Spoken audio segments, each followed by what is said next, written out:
சந்திக்கணும். நான் உன்னை மன்னிக்க மாட்டேன். இப்படி நீ சாக கூடாது. எழுந்து வா, என் கூட நேருக்கு நேரா சண்டை போடு. நான் உன் கூட சண்டை போடணும், புரியுதா? உன்கிட்டதான் சொல்றேன். மரியாதையா எழுந்துரு. சொல்றேன். இதுக்குதான் எனக்கு பசங்களை சுத்தமா பிடிக்காது. நீ சாக கூடாது. என் கூட சண்டை போடு தோர்ஃபின். உன் வாழ்க்கையை எப்படி வாழணும்னு முடிவு பண்ணிருக்க. எதிர்காலத்துல நான் இறந்து போனதுக்கு அப்புறமா உன் வாழ்க்கையை நீ எப்படி வாழ்வ தோர்ஃபின்?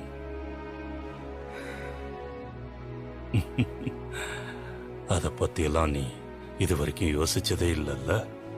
வாயமுடு, பேசாத. வாழ்க்கையில முன்னேறி போய் இங்கேயே இருக்காத.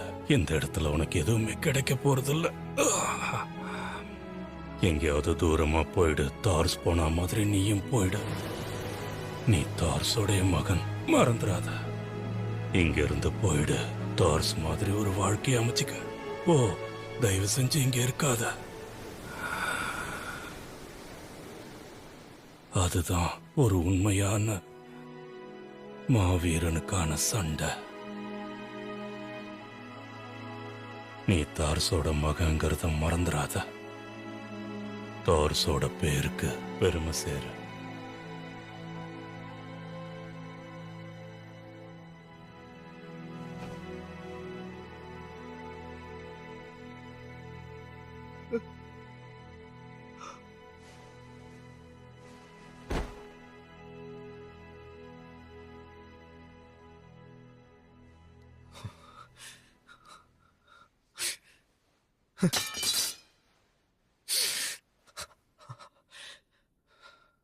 தோர்ஃபின், நீ என்ன மன்னிக்கணும்னு நான் கேட்க மாட்டேன்.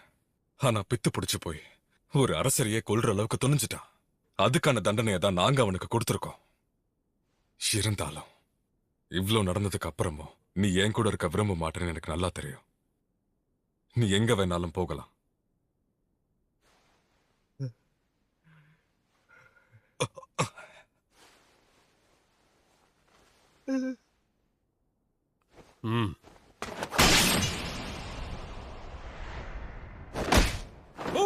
கொல்லுங்க.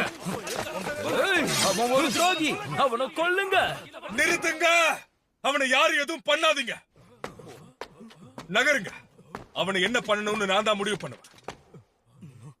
தோர்கல், அவனை விடு. கத்தியால குத்துறதெல்லாம் ரொம்ப சின்ன தண்டனையா இருக்கும்.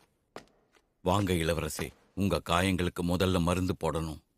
இங்க இருக்கிற மத்த விஷயங்களை நான் சமாளிச்சுக்கிறேன். இழுத்துட்டு போங்க.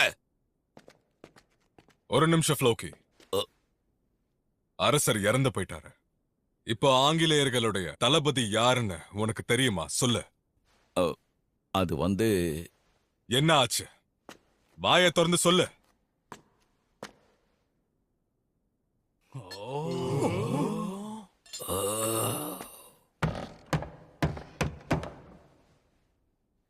எல்லாரும் நான் சொல்றத கேளுங்க. நமது முன்னாள் ஸ்வேன் அரசர் இப்ப இறந்து போயிட்டாரு. இந்த நாள் முதல் அவர் மகன் கனுட் ஆகிய நான் இங்கிலாந்தின் தளபதியாகவும் இங்கிலாந்தின் அரசனாகவும் இருப்பேன். வேல்ஸ் ஆக்கிரமிக்கணும்ன்ற எண்ணத்தை கைவிடணும். முன்னாள் அரசர் இறந்ததுனால நிறைய பேர் புரட்சி பண்ணணும்னு முளைச்சு வருவாங்க. முதல்ல அவங்கள நாம கையாளுறதுக்கான ஏற்பாடுகளை பண்ணணும். உங்க பரிசுகள் பத்தின தகவல்களை அப்புறமா நான் அறிவிக்கிறேன். முடிஞ்சது, நீங்களா போகலாம்.